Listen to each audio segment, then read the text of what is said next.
மீனராசி. மீனராசி அன்பர்களே, இன்று சந்திரன் உங்கள் ராசிக்கு 12ஆம் இடத்தில் உள்ளார்.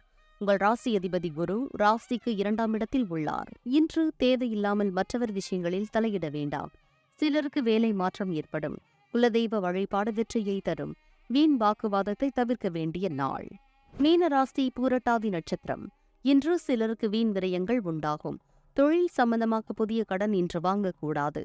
காரிய அனுகூலம் உண்டாகும். சிலருக்கு மேலதிகாரிகளால் நெருக்கடிகள் உண்டாகும். மீனராசி உத்திரட்டாதி நட்சத்திரம். இன்று பொருளாதாரம் சற்று நெருக்கடியாக இருக்கும். உடல் ஆரோக்கியத்தில் முன்னேற்றம் உண்டாகும். காரிய அனுகூலம் உண்டாகும். உத்தியோக உயர்வு, பணிமாற்றம் ஏற்படும். மீனராசி ரேவதி நட்சத்திரம். இன்று உடல் ஆரோக்கியத்தில் எச்சரிக்கையாக இருக்க வேண்டும். தொழிலில் புதிய முதலீடுகளை தவிர்க்க வேண்டும். சிலருக்கு சுப செலவுகள் உண்டாகும். கொடுத்த வாக்கை காப்பாற்ற முடியாத சூழ்நிலைகள் வரலாம். அலுவலகத்தில் வேலைப்பளு சற்று அதிகமாக இருக்கும்.